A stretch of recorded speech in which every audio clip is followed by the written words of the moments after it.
کہ یہ سائنٹیفکلی جو ہے پیسہ استعمال کیا الیکشنز میں، ہر قسم کی انہوں نے پریکٹسز کی، لوگ خریدے، لوگوں کی ریگنگ کروائی اس نے، انہوں نے الیکشنز میں، اور اس کی بھی تفصیل میں جانے کی ضرورت نہیں، یہ صرف ان کی میں بیک گراؤنڈ سمجھانا چاہتا ہوں. جی ٹھیک. اور دوسری چیز جو ہے کہ جھوٹ کا جو ہے ان کا ایک منوپلی ہے مورلیس جھوٹ بولنے. میں آپ کو صرف یاد کرانا چاہتا ہوں کہ جب ایٹمی دھماکہ ہوا تھا تو یہ بڑے جی پرائڈ کے ساتھ کہتے ہیں کہ میاں نواز شریف نے یہ ایٹمی دھماکہ کروایا. اگر اصلیت آپ اس کی دیکھنا چاہتے ہیں تو میاں نواز شریف اور انٹائر کیبنٹ میں بھی ایک دو منسٹر جو تھے they were in favor of this nuclear explosion, but ساری ministry and Mian Nawaz Sharif was dead against this atomic explosion. اس میں جو زیادہ کام کیا وہ شمشاد احمد جو تھا اس وقت فارن سیکرٹری تھا.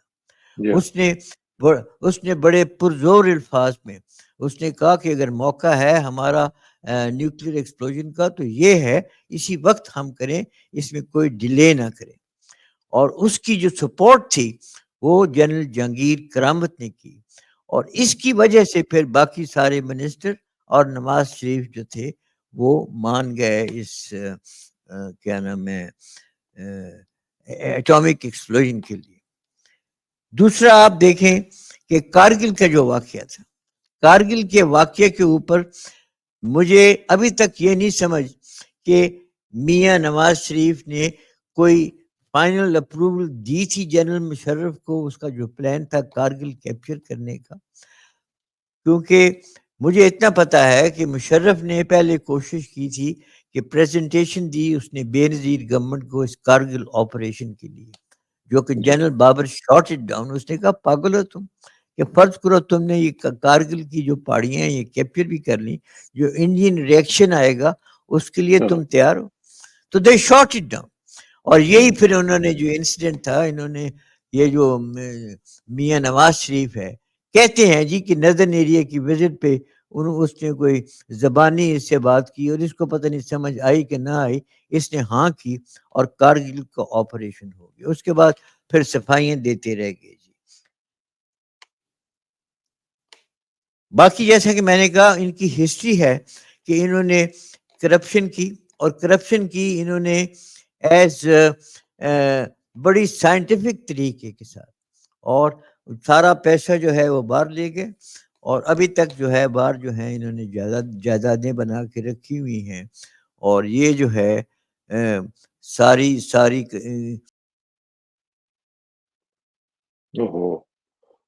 بریگیڈیئر صاحب کا میرا خیال کنیکشن لوز ہو گیا، اور وہ بتا رہے تھے کہ ان کی ہسٹری کیا ہے اور کس طریقے سے انہوں نے پاکستان کو لوٹا ہے اور کس طریقے سے ان کو لوٹنے میں مدد کی گئی ہے اور ہر طرف سے مدد کی گئی ہے.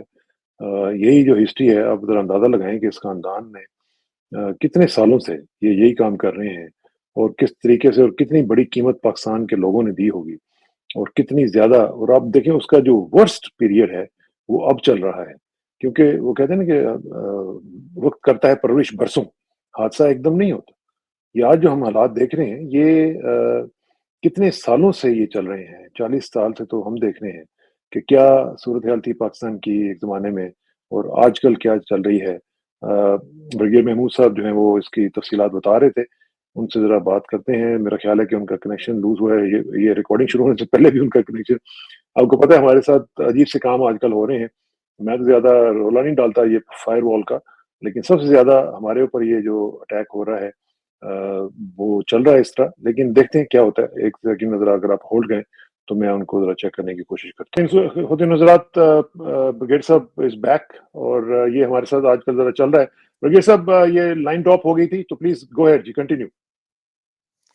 بس ٹھیک ہے جی. میں اس وقت بات کر رہا تھا یہ پی ایم ایل این کی جو کرپشن تھی وہ میں نے ختم کر کے میں پھر اس کے بعد آ رہا تھا پی پی پی کے اوپر، جس میں میرا اپنا جو ہے خیال کہ اس میں mister Bhutto himself was not corrupt. Of course he was a feudal mind, and اس کی جو ہے وہ جو اس نے لوگوں کے اوپر ظلم کیے وہ اور چیز تھی، مگر I don't think he was a corrupt person himself or he encouraged corruption.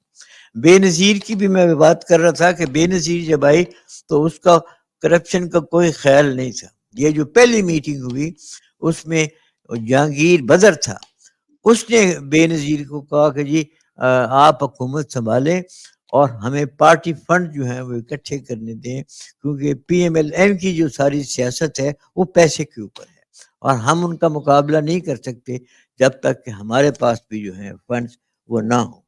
یہ ویسے برگیڈ صاحب جو آپ بات کر رہے ہیں یہ سیم بات میرے ساتھ بے نظیر صاحبہ نے نیو یارک میں مجھے بھی یہی بات کہی تھی کہ ہمیں بھی وہ اتنا پیسہ چاہیے ہے تاکہ ہم شریفوں کا مقابلہ کر سکیں.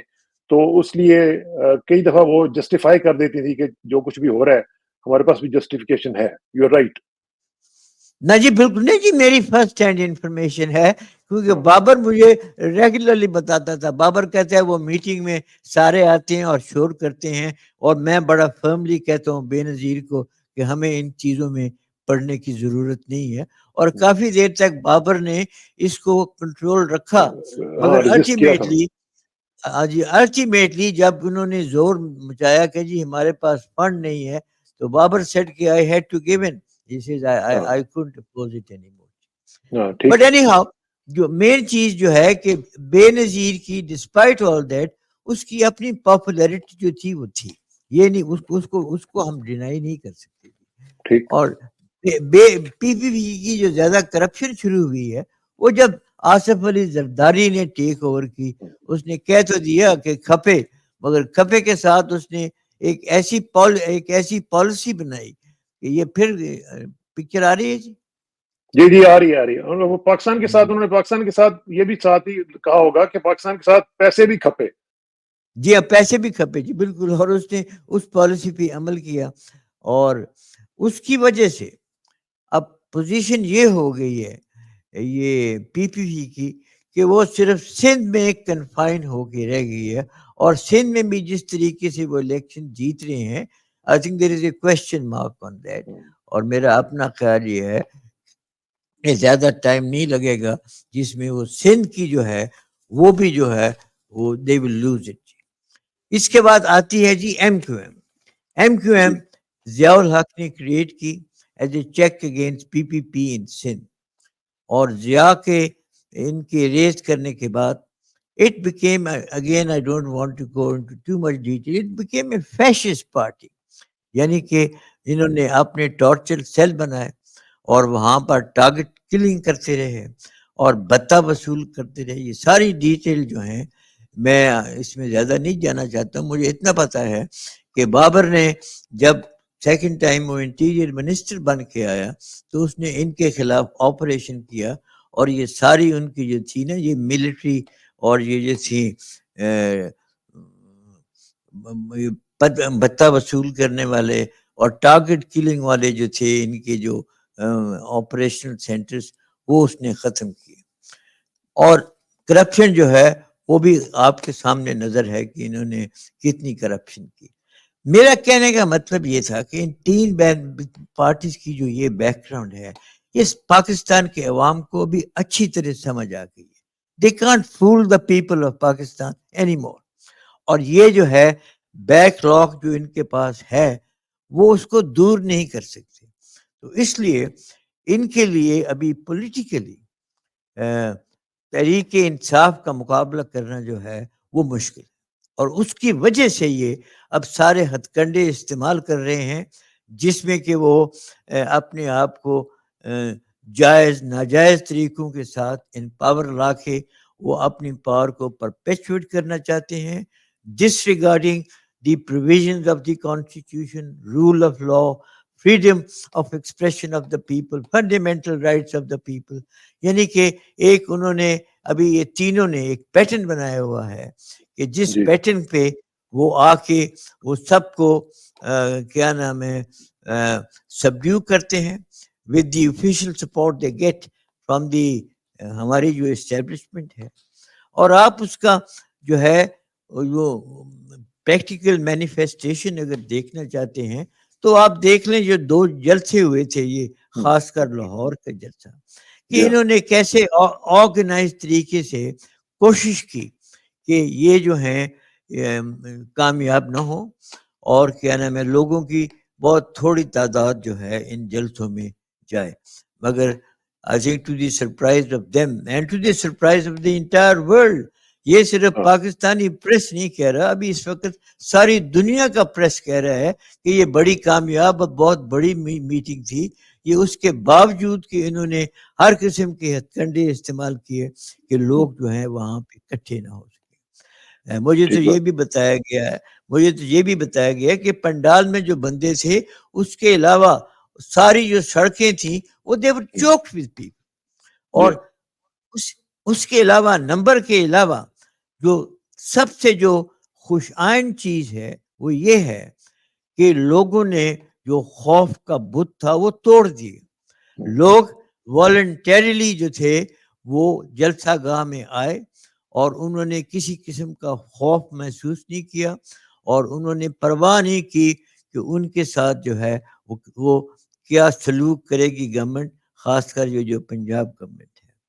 اور اس کا نتیجہ یہ ہو گیا ہے کہ ابھی آئندہ کے لیے جب بھی اگر عمران خان کو بھی کال دے گا تو سب کو بھی بڑی امید ہے کہ اس کا رسپانس جو ہے وہ بہت اچھا اگلی رسپانس کال آ گئی ہے جی, میاں والی میں جلسہ ہونے جا رہا ہے جی. جی ہاں جی, وہ جلسوں کے کریں گے وہ. اور ابھی میری سمجھ میں تو زیادہ ٹائم نہیں ہے عمران خان کے پاس, کیونکہ اگر وہ اس طرح یہ سٹیل میٹ کرتے رہے اور یہ اپنا آ کر حکومت میں آ کے بیٹھے رہے تو اس سے نہ کوئی عمران خان کو فائدہ ہے نہ کوئی پاکستان کو فائدہ ہے, بلکہ اس میں سب کا نقصان ہے. اور مجھے سمجھ نہیں آتی کہ ہماری اسٹیبلشمنٹ کیوں ایسی پالیسی جو ہے وہ اس وقت پرسو کر رہی ہے جس سے صرف ان کی جو ہے حکومت وہ برقرار رہے اور ان دا پروسیس ملک کو جو نقصان ہو اس کی کسی کو کوئی پرواہ تک نہیں. وہ تو ہم دیکھ ہی رہے ہیں, یہ جو پولیٹیکل فشرز ہم دیکھ رہے ہیں جن کا ظاہر ہے کہ ڈائریکٹ نتیجہ یہ نکل رہا ہے کہ پولیٹیکل فشرز کے بعد جو اکنامک میلٹ ڈاؤن ہے اس کی وجہ سے پاکستان کا جو اکنامک جو ایک سلسلہ ہے وہ سارے کا سارا بھٹا بیٹھ گیا ہوا ہے. پوری دنیا میں ہمارا مذاق اڑ رہا ہے, ہمارے ساتھ کوئی بات کرنے کے لیے تیار نہیں ہے, ہمارے ساتھ کوئی انویسٹمنٹ کرنے کے لیے تیار نہیں ہے. تو یہ تو صورتحال ان کی وجہ سے ہو رہی ہے نا جی. نہ جی بالکل, یہ اس وقت جو کرنٹ پولیٹیکل سچویشن ہے جی وہ آپ اس سے اندازہ لگا سکتے ہیں کہ ایک ایسی پارٹی جس کی بہت تھوڑی سیٹیں تھیں اور جس کو کہ لوگوں نے ووٹ نہیں دیا, اس کو الیکشن ریگ کر کے ان کا سکسیسفل کینڈیڈیٹس کی اتنے نمبر انہوں نے بنا دیے ہیں کہ آسانی سے انہوں نے حکومت بنا لی ہے. مگر دراصل ان کو لوگوں کے ووٹ نہیں پڑے, نہ ہی لوگوں کو اعتماد ہے ان کے اوپر. اور اسی وجہ سے جب یہ لوگوں کا اعتماد نہیں ہے تو یہ کیسے جو ہے اس ملک میں حکومت کر سکتے ہیں اور کیسے یہ کامیاب ہو سکتے ہیں, یہ ایک بڑا کویسچن مارک. یہ صحیح بات ہے, لیکن ساتھ ہی ساتھ ہم دیکھ رہے ہیں کہ جو عدلیہ کے معاملات ہیں اس میں قاضی فائز عیسیٰ صاحب جو ہیں وہ تو جانے کا نام ہی نہیں لے رہے. وہ تو لگتا ہے کہ وہ پچھلا کوئی سرٹیفکیٹ لے کے آئے ہوئے ہیں کہ میں نے 5-10 سال یہاں پہ گزارنے ہیں جیسے ڈکٹیٹرز گزارا کرتے ہیں. تو یہ جو وہاں پہ صورتحال چل رہی ہے, اور پھر ظاہر ہے کہ یہ جو دو گروپس بن چکے ہیں کورٹ کے اندر بھی, ایک قاضی صاحب کا ہے, ایک جسٹس منصور علی شاہ صاحب کا ہے, اور پھر ان کی جو جکسٹا پوزیشن ہے اس کے بارے میں آپ کیا کہیں گے اور کس طریقے سے آپ آگے سے معاملات کو حل ہوتا ہوا دیکھ رہے ہیں؟ کیونکہ جو قاضی فائز عیسیٰ صاحب ہیں وہ تو اب اپنے ہی ججز کو ٹارگٹ کرنا شروع ہو چکے ہیں. ابھی ہم نے ان کو دیکھا ایک نوٹ جو آیا ہے 9 پوائنٹس جو انہوں نے لکھوائے ہیں, تو اس میں تو لگتا ہے کہ جیسے عدلیہ جو ہے وہ بالکل ڈیوائڈ ہو کے لگی ہوئی ہے. It's a house divided in itself.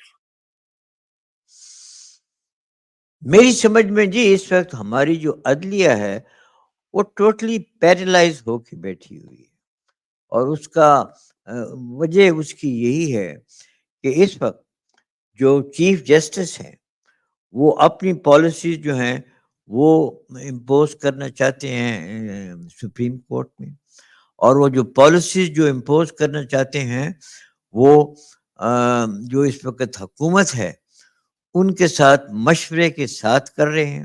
حکومت جو ہے ان کے لیے بل پاس کر رہی ہے نیشنل اسمبلی سے to empower the chief justice to make all the changes in the rules and procedures of the Supreme Court کہ وہ جو باقی جو ججز ہیں جو کہ اس وقت سپورٹ نہیں کر رہے قاضی فیض عیسیٰ کو، ان کی تعداد جو ہے وہ کم رکھے. اسی کے لیے انہوں نے ابھی پلان بنایا ہے کہ وہ نیشنل جو ہے جو آپ کی جو سپریم کورٹ ہے اس میں ججز کی تعداد جو 14 تھی وہ بھی شاید 23 کرنا چاہتے ہیں.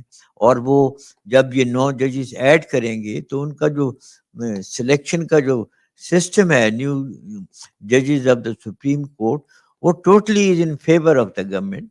وہ اور اس کے علاوہ اپنی مرضی اس کے علاوہ بغیر صاحب ایک کانسٹیٹیوشنل کورٹ بنانا چاہتے ہیں جو سپریم کورٹ کے اوپر ہوگی اور اس کے اوپر جی چیف جی جسٹس جی جی قاضی فائز صاحب کو بٹھانا چاہتے ہیں. جی وہ سارا جو ایک سیٹ اپ بنانا چاہتے ہیں. مگر یہ ہے کہ اس وقت موجودہ حالات میں جو اچھی چیز یہ ہے کہ جو لوگ قاضی فیض عیسیٰ کے خلاف ہیں ججز ان کی تعداد زیادہ ہے. اور وہ جو ہے امید تو ہے کہ وہ قاضی فیض عیسیٰ کے اور گورنمنٹ کے جو بھی پلانز ہیں عدلیہ کو اپنے متحد کرنے کے لیے وہ ان سارے جو پلان جو ہیں ان کو وہ ختم کر سکیں گے. تو ویسے برگیڈ صاحب جس طرح ہم نے دیکھا تھا قاضی صاحب جب انہوں نے چیف جسٹس بننا تھا تو 3 مہینے پہلے 3.5 مہینے پہلے ان کا نوٹیفیکیشن آ گیا تھا. تو ابھی ان کے تقریباً مہینہ بھی نہیں رہ گیا ہوا ہے. تو یہ جسٹس منصور علی شاہ صاحب کا نوٹیفیکیشن نہیں آ جانا چاہیے؟ نہ جی آ جانا چاہیے. مگر یہ ہے کہ جیسا کہ ہم ڈسکس کر رہے ہیں یہ جو قاضی فیض عیسیٰ ہے اور خاص کر جو حکومت ہے وہ چاہتی ہے کہ ایسا بل جو ہے وہ پاس کر لیا جائے جس بل کے ساتھ یہ ججز کی جو تعداد ہے اس کو ایسے ریگولیٹ کریں کہ جو میجورٹی آف دا ججز جو ہیں دے شوڈ بی سپورٹنگ قاضی فیض عیسیٰ اور اسی سپورٹ میں اس کو 3 سال کی ایکسٹینشن دیں. باقی ججز کی جو ہے وہ بھی ایکسٹینشن کر دیں گے وہ. مگر ان کا مین ایم یہ ہے کہ چیف جسٹس کی جو ہے مدت جو ہے اس کی اپنی اس پوزیشن کے لیے وہ 3 سال ابھی کرنا چاہتے ہیں. اور تو پھر تو اس کا مطلب تو یہ ہے کہ وہ جو لنڈن پلان کی بات کی جاتی ہے تو ود ایوری پیسنگ ڈے وہ پروو ہوتا چلا جا رہا ہے کہ یہ کہ لنڈن پلان تھا یا اگریمنٹ تھا جس میں یہ سب لوگ شامل تھے اور انہوں نے یہ کہا ہوا تھا جی کہ آپ کو میں یہ بنا کے دوں گا، آپ نے مجھے یہ دینا ہے، آپ نے یہ مجھے کرنا ہے. تو وہ this is what's going on right now. جی ایبسلیوٹلی ان کی کوشش تو یہ ہے کہ لنڈن پلان جو بھی ہے لنڈن پلان کو چھوڑیں جی. بیسیکلی کوشش یہ ہے کہ یہ چاہتے ہیں کہ یہ سپریم کورٹ کو جو ہے وہ کنٹرول کر سکیں تاکہ جو بھی ان کے اقدام ہیں وہ اس کی اپروول مل جائے ان کو سپریم کورٹ سے. کیونکہ ان کو پتہ ہے کہ ان کی جو ہے بڑی پریکیریس پوزیشن ہے، پولیٹیکلی کوئی سپورٹ نہیں ہے اور ان کا پاور میں رہنا وہ اس کے لیے بہت ضروری ہے کہ اسٹیبلشمنٹ ان کو سپورٹ کرے. اور سپریم کورٹ جو ہے وہ سارے لیگل ایشوز جو ہے they should take care of it and keep them in power. اور جو ہے کیونکہ آپ دیکھیں نا جی کہ سپریم کورٹ میں اس وقت جتنے بھی امپورٹنٹ کیسز ہیں وہ ان کی کوئی پروگریس نہیں ہو رہی. پہلا جو ہے اس وقت امپورٹنٹ کیس وہ ہے کہ جو یہ تھی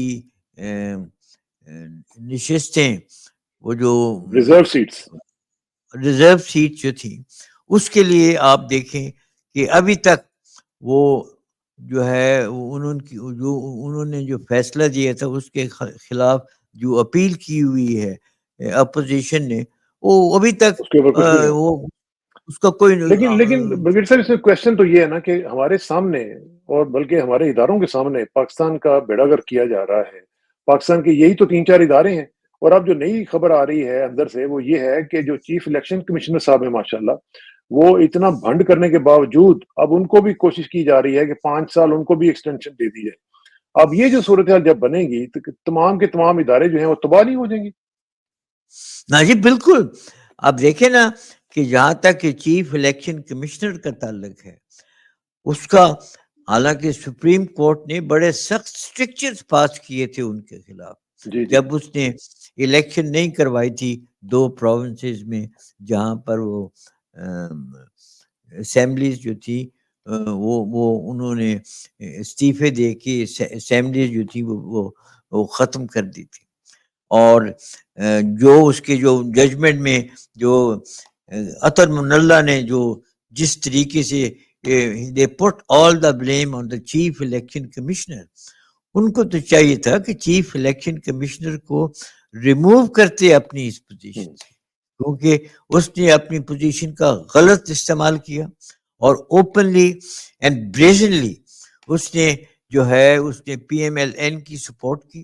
اور اس کے ابھی جو ریسنٹ الیکشن ہوئی ہیں جس طرح اس کی ریگنگ کروائی گئی, یہ بھی ایک عدلیہ اور کیا نام ہے چیف الیکشن کمشنر کا ایک کمبائنڈ ایفرٹ. کیا آپ کو یاد ہوگا کہ جب یہ الیکشنز ہو رہی تھیں تو اس وقت پہلا جو کام کیا عدلیہ نے کہ انہوں نے پی ٹی آئی کا جو تھا انتخابی نشان وہ انہوں نے لے لیا, حالانکہ پشاور ہائی کورٹ نے اس کی اپروول دی تھی, مگر سپریم کورٹ ان کی مدد کو آئے اور انہوں نے جو ہے وہ ان کا انتخابی نشان جیت لیا. اور اس کے بعد بھی جو کچھ ہو رہا ہے کہ ری کاؤنٹنگ جو ہو رہی ہے اور یہ جو ٹریبونلز ہیں یہ کام نہیں کر رہے ابھی تک, حالانکہ بڑا کلیئر اور اس میں کوئی اس میں شک والی بات ہی نہیں ہے کہ آپ سیدھا کام ہے کہ آپ فارم 45 لیں جس کے اوپر سب کے دستخط ہیں اور اس کو کمپیئر کریں فارم 47 کے ساتھ. اس کے متعلق قاضی فیض عیسیٰ صاحب فرما رہے ہیں کہ فارم 45 کی کوئی ویلیو کوئی نہیں ہے, تو پھر ویلیو کس چیز کی ہے؟ تو کس چیز کی ویلیو ہے؟ ویلیو وہ ہے کہ انہوں نے بدماشی کر کے اور سارے جو ہے وہ ریگنگ کی اور سارے ووٹ جو ایکسٹرا ڈالے, کیا وہ جو ہے وہ ویلڈ ہے؟ اور فارم 45 جس میں سب کے دستخط موجود ہیں اس کو جو ہے کہتا ہے جی اس کی کوئی ویلیو کوئی نہیں. تو یہ ساری ایک حد ہی ہوگی ہے ویسے برگیڈ صاحب, یہ کنائیونس بھی ہے, لیکن اس کا جو حل ہے وہ کیا ہے؟ کیا وکلاء جو ہیں ان کی ذمہ داری نہیں بنتی کہ وہ اس کو تھوارٹ کرنے کی کوشش کریں گی؟ جو بھی پلان ہے یہ تو پاکستان کا بیڑا گرک کر دے گا خدا نخواستہ. جی وکلا میں انریسٹ تو ہے, مگر اگین جو اپنا یہ اس وقت جو منسٹرز ہیں وہ خاص کر وہ کیا نام ہے تارڑ جو ہے اعظم تارڑ جو کہ لا منسٹر ہے, ان کی اپنی کچھ سپورٹ ہے کچھ لائرز میں. وہ پہلے بھی انہوں نے سیبوٹیج کیا تھا وکلا کی جو موومنٹ کو, یہ اپنے سپورٹر کے ساتھ ابھی بھی وہ کوشش کر رہے ہیں کہ یہ لائرز جو موومنٹ جو ہے یہ زور نہ پکڑ سکے.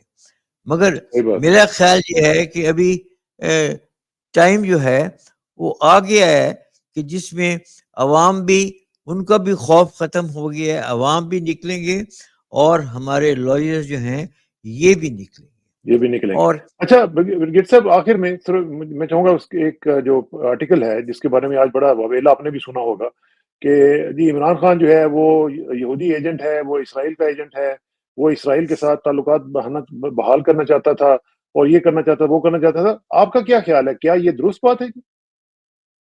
نہیں جی, درست بات کیسے ہو سکتی ہے؟ یہ آدمی سوچ بھی نہیں سکتا کہ عمران خان اس نے جس اسٹرانگلی اس نے جو یونائٹڈ نیشن میں کنڈیم کیا تھا اسرائیل کو, وہ آدمی جو ہے ان کی سپورٹ لے رہا ہو. یہ ایک جیسا کہ میں بار بار کہہ رہا ہوں کہ عمران کے خلاف جو ہے یہ کانسپریسی یہ انٹرنل نہیں ہے, یہ ایک انٹرنیشنل کانسپریسی ہے اور اس میں امریکہ کا بہت اہم کردار ہے. امریکہ نے ساری یہ شروع کی نو کانفیڈنس موومنٹ عمران کے خلاف, اس کو کامیاب کیا. عمران کو ابھی تک انہوں نے ایلیمینیٹ کر کے رکھا ہوا ہے. عمران کو الیکشنز میں وہ جیتنے کا موقع نہیں دے رہے, چاہے کہ پریڈومیننٹلی 70-80% لوگ جو ہیں وہ اس کو ووٹ دیتے ہیں, وہ نتیجے جو ہیں چینج کر کے وہ کچھ اور بنا دیتے ہیں. تو یہ سارا کام جو ہو رہا ہے جی یہ انٹرنل کام نہیں ہے, یہ it is an international policy جو کہ امپلیمنٹ ہو رہی ہے پاکستان میں, اور اس میں سب سے بڑا جو کردار ہے وہ امریکہ کا ہے. وہ میں اس دن دیکھ رہا تھا کہ ایک انٹرویو ایک فارمر CIA کا جو آدمی تھا وہ بتا رہا تھا کہ پتہ نہیں 600 کتنے انہوں نے کوورٹ آپریشن کیے ہیں دنیا میں جس میں رجیم انہوں نے چینج. رجیم کو چینج کر کے دوسری جو ہے رجیم وہ ان کو لے کر آئے. اور جی ہاں. مجھے جو اس وقت سب سے زیادہ خوف ہے وہ اس چیز کا خوف ہے کہ ہماری اسٹیبلشمنٹ کو ابھی تک اس چیز کا احساس نہیں ہو رہا کہ پاکستان کی عوام جو ہے وہ اس وقت وہ جو بھی پالیسیز اڈاپٹ کی جا رہی ہیں وہ اس کو ماننے کے لیے تیار نہیں ہے. اور ابھی جو جلسوں کا سلسلہ شروع ہوا ہے اور جیسے کہ لوگوں کی سپورٹ ہے ابھی مجھے دو ہی آلٹرنیٹیو نظر آتے ہیں. ایک آلٹرنیٹیو یہ ہے کہ اسٹیبلشمنٹ ود فورس لوگوں کی آواز جو ہے وہ مزل رکھے ان کو بولنے نہ دیں اور اپنی طاقت کے اوپر وہ اس حکومت کو سپورٹ کر کے اس حکومت کو وہ چلائیں اچھی ہے یا بری ہے جو بھی ہے ریگارڈلیس دے ڈونٹ کیئر. اور دوسری طرف یہ ہے کہ لوگوں کی سپورٹ جو ہے وہ عمران خان اور PTI کے لیے وہ بڑی اسپونٹینیس بنتی جا رہی ہے. اب ہماری اسٹیبلشمنٹ کو اس چیز کی کچھ سوچ ہونی چاہیے اس کا کوئی خیال ہونا چاہیے کوئی فکر ہونی چاہیے کہ اگر جو حالات جو ہیں اس قدر کشیدہ ہو چکے ہیں کہ یا عمران کی کال جو ہے وہ سکسیسفل ہو جاتی ہے یہ طاقت کے زور کے اوپر لوگوں کے منہ بند کر دیتی ہیں. دونوں پوزیشن جو ہیں they are highly dangerous for Pakistan. اگر آرمی جو ہے وہ لوگوں کی آواز بند کر کے اس ملک میں یہ پریزنٹ گورنمنٹ جو ہے اس کو امپوز کر کے رکھے گی تو یہ حکومت تو دن بدن لوگ نفرت کریں گے ان کے ساتھ اور اس کا ریئیکشن آئے گا آرمی کے خلاف بھی. ابھی دیکھیں نا کہ وہ کس نے کہا تھا جی کل یا پرسوں کہ اس نے کہا جی کہ آج کل لوگ ہمیں گالیاں دیتے. جی وہ GOC جو تھے KPK میں بنو ریجن میں. ہاں بالکل میں بھول گیا. جنرل بھٹی جی ہاں جنرل بھٹی اس نے اوپنلی کہا کہ جی 90%. ہماری تو یہ پوزیشن ہوئی. اب اگر وہ یہ کہتا ہے تو یہ آرمی کا جو چیف ہے اور باقی جو جنرلز ہیں ان کو خیال نہیں آتا کہ یہ ایسی حالت کیوں ہوئی ہے اور کیوں وہ اس کو جو ہے اس کا جو بھی جس وجہ سے لوگ ابھی گالیاں دیتے ہیں آرمی کو وہ اس وجہ جو ہے اس کو دور کریں تاکہ واپس لوگوں کا جو ہے کانفیڈنس وہ اپنی مسلح افواج کے ساتھ ہو جیسا کہ پہلے تھا. کیونکہ کوئی بھی مسلح افواج لوگوں کی سپورٹ کے بغیر کوئی جنگ نہیں کر سکتے. تو یہ چیز ابھی آپ دیکھ لیں نا برگیڈ صاحب یہ جو کل واقعہ ہوا ہے جو 12 امبیسڈرز گئے ہوئے تھے اور ان کے اوپر اٹیک ہوا ہے IB کا. اب وہ دیکھیں نا کتنی بڑی فیلئر ہے یہ ہماری انٹیلیجنس کی کہ اتنا بڑا ڈیلیگیشن اور اتنا امپورٹنٹ ڈیلیگیشن جا رہا تھا اور ہم ان کو سیکیور نہیں کر سکے. نہیں جی بالکل. یعنی کہ جب ہم بات کر رہے تھے اس بلوچستان کی سچویشن کی اس وقت بھی ہم نے یہ کہا تھا کہ سب سے بڑی جو اس وقت جو پرابلم ہے جو انٹرنل شروع ہو گئی ہیں سبورسو ایکٹیویٹیز جو دن بدن یہ زیادہ ہوتی جا رہی ہیں دے پکنگ اپ.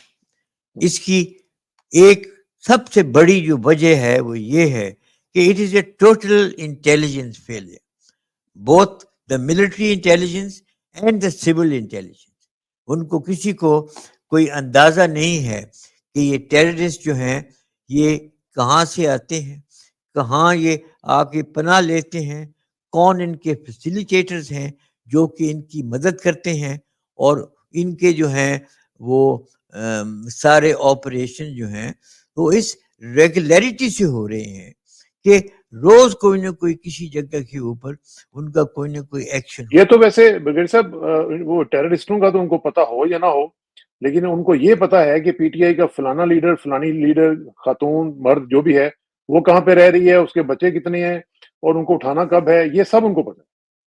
ہاں جی یہ بالکل جی. And that is why I think they are not paying full attention to the military intelligence. خاص کر یہ جو سبورسو ایکٹیویٹیز کے لیے جو ان کو کام کرنا چاہیے یہ اس میں کوتاہی ہے.